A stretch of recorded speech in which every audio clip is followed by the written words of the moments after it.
잠재의식의 힘을 깨워라. 삶을 지배하는 가장 위대한 원리는 아주 간단하다. 어떤 일이 일어나라고 요구하고 그렇게 되리라고 믿으면 잠재의식은 마음의 우주적 능력과 힘을 합쳐 정말로 그 일을 실현한다. 잠재의식이라는 내면에 숨겨진 무한한 힘을 사용할 때 오늘은 어제보다 더 풍요롭고 의미 있으며 고귀하고 멋지게 변할 것이다. 좋은 일은 좋은 일을 끌어당겨 내 삶에 좋은 일들이 차고 넘칠 것이다.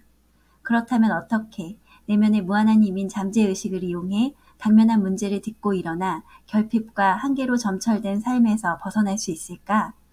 우리 안의 마음은 현재의식과 잠재의식 두 부분으로 나뉜다.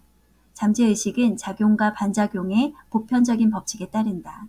먼저 일어나는 작용이 현재의식의 생각이라면 반작용은 생각의 본질에 맞게 잠재의식으로부터 나오는 응답이다. 현재의식의 생각은 무한한 지성과 지혜, 생명력, 에너지가 잠재의식에서 외부 세계로 흘러나오는 통로다. 잠재의식 속 지성과 지혜, 생명력과 에너지가 긍정적인 방향으로 흐를 수 있도록 통로의 방향을 정해주면 무한한 에너지가 나에게 돌아와 이득을 안겨준다. 이것이 잠재의식이 만들어내는 기적이다. 내면의 무한한 힘은 기분을 북돋고 마음을 치유하며 영감을 준다. 부와 행복을 가져다주고 자유와 마음의 평화를 얻게 하며 충만하고 성공적인 삶을 사는 지름길로 안내한다. 무한한 힘을 활용하는 방법을 발견한 사람들은 행복하고 즐거우며 성공하고 번영하는 삶을 산다. 왜 부자는 더 많은 부를 갖고 가난한 사람은 더 가난해지는가? 생각해보면 우리 주변에는 헤아릴 수 없을 만큼의 부가 숨겨져 있다. 마음가짐을 바꿔 부를 들이마시는 공기라고 생각하자. 삶에서 원하는 것을 얻기 위해서는 먼저 잠재의식이 어떻게 기능하는지 배워야 한다. 많은 사람이 실제로 재물이 많아야만 부유함을 느낄 수 있다고 착각한다. 사실은 정반대다. 부유하다고 느낄 때만 부를 끌어당긴다. 돈이 들어오기를 기다리거나 바라는 것은 함정이다. 먼저 믿음의 도약을 해야 한다. 상상한 만큼 부자가 되리라 기대하고 감사하면서 살아야 원하는 것을 끌어올 수 있다. 시대에 따라 돈은 여러 가지 형태를 취했으나 본질은 하나다. 돈의 진정한 의미와 역할은 교환의 매개수단이다. 돈은 궁핍으로부터의 자유와 아름다움, 호사, 풍요, 안정감, 세련됨을 의미한다. 우리는 모두 풍요로운 삶을 누릴 자격이 있다. 더 풍성하고 행복하며 경이로운 삶을 살고 싶어 하는 건 지극히 정상적이고 자연스럽다. 세상의 풍요를 누릴 운명과 고난을 겪고 박탈감에 시달리는 운명이 따로 있을까? 당연히 아니다. 운명은 스스로 결정하는 것이다. 진짜라고 믿고 받아들이는 것만 내 것이 된다. 내면의 영적인 힘과 존재는 이미지, 느낌, 믿음이 되어 잠재의식에 새긴 의식적인 생각에 따라 일상생활 속 조직과 상황을 조성한다. 삶의 풍요와 번영을 진정으로 누리는 사람은 마음과 생각, 믿음의 창조력을 알고 있는 사람이다. 영적, 정신적, 물질적으로 풍요롭고 번영하며 넘치는 아이디어를 마음속 깊은 곳, 즉 잠재의식에 새기면 객관적인 풍요로움을 경험할 수 있다. 이것이 바로 생명의 원리다. 생명의 원리는 모든 사람에게 적용되고 효력을 발휘하는 진리다. 마음속 깊이 자리 잡은 진심이 담긴 믿음은 경험과 사건, 조건으로 발현된다. 내가 가진 생각의 본질에 따라 경험으로 객관화되는 것이다. 반면 무한한 부를 누릴 자격이 없다는 신념이 나를 지배한다면 운이 따르지 않고 가난하게 살면서 부자가 될 운명은 아니라고 체념해버린다. 이렇듯 신념은 나의 상황과 행동에 반영된다. 이렇게 두 가지 상반된 신념이나 믿음은 현재 우리가 물질적인 풍요로움을 누릴지 아니면 가난하게 살지를 결정하는 제1요인이다. 풍요로운 생각은 풍요를 낳고 결핍되었다는 생각은 결핍을 낳는다. 그러니 부자는 더욱 부를 갖고 가난한 사람은 더 가난해진다. 지금 손에 쥔 게 없는데 풍요로움과 부를 생각하는 건 쉽지 않은 일이다. 하지만 그렇다고 해서 불가능한 건 아니다. 반드시 부자가 되리라는 믿음을 버리지 않는다면 정말로 부자가 될 것이다. 이러한 사고를 훈련하는 사람은 부를 손에 거머쥘 수밖에 없다. 핵심은 마음과 생각을 훈련하는 것이다. 진실을 간절히 원하고 갈망할 때 마음 훈련이 시작된다. 마음 훈련이란 진심 어린 믿음과 의견, 이상, 열망을 살피고 이해하는 것이다. 누구든 마음을 훈련할 수 있다. 마음을 새롭게 하고 이전과는 다른 방식으로 사고해야 한다. 돈을 향한 비합리적인 증오를 멈출 때 돈은 나에게 모인다. 돈을 원한다면 돈과 친하게 지내면 된다. 돈과 가깝게 지내면 돈이 부족할 일은 절대로 없다. 돈이 순환하면 시대는 번영한다. 돈을 전 세계 국가의 재정적인 건강을 유지하는 영적인 개념이라고 생각하라. 혈액순환이 잘 돼야 건강하듯 돈이 막힘없이 자유롭게 순환할 때 경제도 건강하다. 반면 사람들이 걱정하고 두려워하기 시작하면 추악한 괴물이 고개를 든다. 경제 공황이나 불황이 발생하는 것이다. 불황은 심리적인 이유로 발생한다. 자연에는 본래 부족함이 없으며 풍요로움이 차고 넘친다. 매년 열대지방에서 땅에 떨어져 썩는 열매만으로도 전 세계 인구를 먹여 살릴 수 있다. 하지만 자연의 풍요로움을 남용하고 적재적소에 분배하는 데 실패했기 때문에 물질적인 결핍이 발생한다. 세상에 존재하는 유일한 악은 무지이고 무지의 결과는 고통일 수밖에 없다. 금, 백금, 은, 니켈 또는 구리를 악으로 보는 건 어리석은 일이다. 어처구니 없고 기이하며 우매한 생각이다. 돈도 마찬가지다. 한 물질과 다른 물질을 구분하는 것은 원자 핵을 중심으로 회전하는 전자의 운동수와 속도일 뿐이다. 여기엔 어떤 가치도 판단도 필요하지 않다. 돈을 안 좋게 이야기하면 돈은 날개를 달고 날아가 버린다. 내가 원하는 것을 비판하지 말자. 반면 돈만 있으면 아무것도 중요하지 않아 라고 말하면서 돈만을 쫓는 것도 경계해야 한다. 돈은 세상을 살아가는데 절대적으로 중요한 것이 아니고 인생을 살아가는데 유일한 목적도 아니다. 돈을 인생의 유일한 목표로 두는 건 실수이자 잘못된 선택이다. 돈만 바라보면 균형이 무너지고 한쪽으로 치우친 삶을 산다. 우리는 균형 잡힌 삶을 영위하기 위해 태어났다. 돈뿐만 아니라 삶의 모든 방면에서 평화와 조화가 깃들길 소망한다.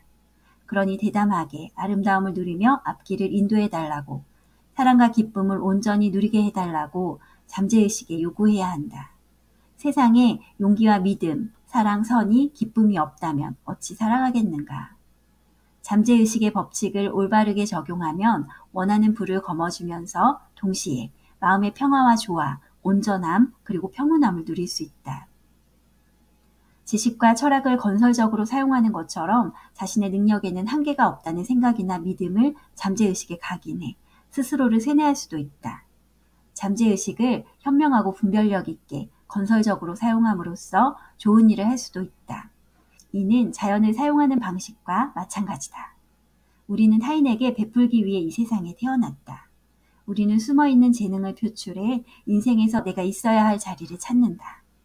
살아가는 동안 이상, 꿈, 열망, 생명, 사랑, 진실을 위해 끈질기고 쉴 새 없이 노력한다. 이 과정에서 우리가 얻는 모든 것은 결국 세상에 갚아야 할 어마어마한 빚이다. 다른 사람들의 성장과 행복, 성공에 이바지하는 기쁨을 경험해보자. 가정의 행복을 넘어 세상의 행복에 이바지하자. 이것이 우리가 태어난 이유다. 잠재의식에 부의 개념을 심는 4단계. 지금부터 내가 소개하는 방법은 부를 거머쥐는 열쇠다. 이 방법을 따르면 평생 부를 갈망하지 않으면서도 풍족하게 살 수 있다. 1단계. 부는 무한하게 샘솟는 것임을 이해해라. 생명이 왜 우주와 은하, 하늘의 별, 땅, 산, 호수, 바다와 그 안에 사는 동식물, 그들이 숨쉬는 공기 등 보이는 것과 보이지 않는 것을 모두 포함한 자연의 힘의 근원이 되는지 곰곰이 생각해보자. 생명의 원리가 나에게 생명을 부여했기에 생명의 원리에 담긴 힘과 자질, 속성도 내 안에 살아있다. 사랑이란 내 안에 살아있는 존재이자 생명의 원리인 만물의 근원에 충성하고 신의를 지키는 것이다. 내가 보고 알고 있는 모든 것은 생명의 원리에서 나왔음을 이해하는 게 첫 단계다. 생명력은 에너지, 활력, 건강, 창의적인 아이디어의 근원이다.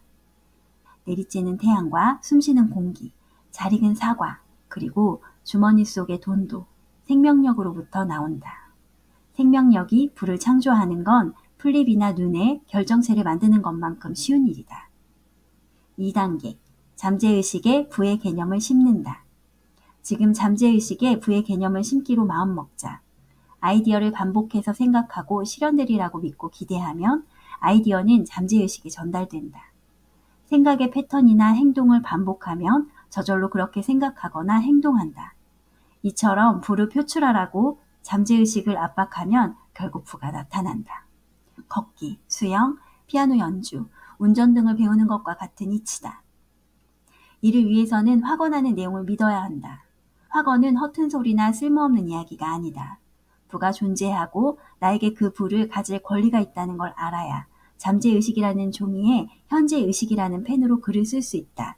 지금 내가 무엇을 하고 있는지, 왜 그 일을 하고 있는지 명확하게 알아야 한다. 뿌린 대로 거둔다. 내가 원하고 상상하는 모든 것은 잠재의식에 뿌린 씨앗이다. 현재의식에 심은 씨앗이 잠재의식에 뿌리 내려 우주의 스크린에 재현된다. 씨앗을 심고 물과 비료를 주면 싹을 틔우고 식물은 빠르게 성장한다. 그 식물은 우리에게 부라는 열매를 줄 것이다. 3단계, 부의 확언을 반복한다. 매일 5분 동안 다음 확언을 반복하자. 나는 지금 잠재의식에 무한한 부라는 아이디어를 쓰고 있습니다. 내가 필요로 하는 것들이 생명력에서 솟아납니다. 생명력은 곧 생명의 원리입니다. 내 안에 생명의 원리가 살아있음을 알고 있습니다. 내게 필요한 것은 언제 어디서나 충족됩니다. 무한한 부가 막힘없이 흘러들어와 경험으로 발현됩니다. 나는 무한한 부를 경험하며 끊임없이 순환하는 부에 감사합니다. 4단계, 결핍의 생각을 번영의 생각으로 바꾼다. 여행 갈 돈이 없어. 대출금을 못 갚겠어. 비용을 부담할 수 없어서 더 이상 못하겠어. 이렇게 돈이 부족하다는 생각이 들면 우선 생각을 멈춰라. 무슨 일이 있어도 재정 상황에 관해 부정적인 말을 내뱉으면 안 된다. 생각이 들 때마다 1시간에 수십 번씩이라도 다음과 같이 확언을 하며 부정적인 생각을 부와 번영의 생각으로 바꿔야 한다. 생명력은 내가 필요로 하는 것을 바로 마련해 줍니다. 그래서 부족할 일이 절대 없습니다. 필요한 돈은 모두 마련됩니다. 잠시 후 돈이 부족하다는 생각은 힘을 잃고 잠재의식은 부를 끌어당길 수 있는 상태로 변할 것이다.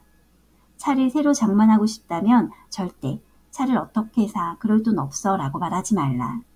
잠재의식은 말한 내용을 그대로 실현해 좋은 일이 일어나는 걸 막는다. 대신 이렇게 말해보자. 차는 사라고 있는 것입니다. 그 차를 사는 건 영적인 아이디어입니다. 나는 차를 사는 아이디어를 받아들입니다. 부와 번영에 관한 생각을 확언하는 것은 부를 거머쥐는 가장 중요한 열쇠다. 부정적인 말을 바꾸는 것만으로도 잠재의식의 힘을 사용할 수 있다. 잠재의식은 자신이 진정으로 믿는 것을 있는 그대로 받아들인다. 우리는 평소에도 생각과 말을 가려서 해야 한다. 돈이 부족하거나 이만큼밖에 없다는 말을 입 밖에도 꺼내지 말라. 어떤 일이 있어도 가난하거나 궁핍하다고 말하면 안 된다. 어려운 시기를 겪고 있다거나 경제적 문제가 있다는 등 직면한 문제를 이웃이나 친척에게 이야기하는 건 매우 어리석은 일이다. 축복을 헤아리고 번영하는 것만 생각하라. 부는 여기저기 흩어져 있다. 부유하다는 느낌이 부를 낳는다. 돈을 빨리 버는 지름길을 찾아야 한다고 말하면 정말 돈이 생긴다. 생각은 사실이 된다. 돈이 부족하다는 생각은 나 자신을 빈곤하게 만들 뿐이다. 마음 놓고 돈을 쓰고 기쁜 마음으로 돈을 풀어라. 무한한 부는 눈사태처럼 쏟아질 것이다. 이는 습관적인 사고와 잠재의식의 이미지를 반영한 결과물이다. 이런 마음가짐을 습관화하면 눈에 보이지 않는 부의 법칙이 눈에 보이는 부를 만들어낸다. 부는 일종의 아이디어다. 내 주변에 있는 사물들은 아이디어가 바깥 세상에 드러난 결과물이다. 잠재의식의 힘은 내 안에 있으며 누구나 그 힘을 사용할 수 있다. 조셉 머피는 아일랜드 출신의 성공학, 자기계발 작가, 종교 철학자로 전 세계적으로 큰 영향을 끼친 인물입니다. 그는 잠재의식의 힘을 강조하며 이를 활용해 삶의 질을 변화시킬 수 있는 방법을 연구하고 가르쳤습니다. 앞으로 당분간 조셉 머피의 글과 사상을 소개해드리고자 해요. 그가 가르치는 삶에 대한 통찰과 잠재의식의 놀라운 힘을 통해 삶의 변화를 경험해 보시기 바랍니다.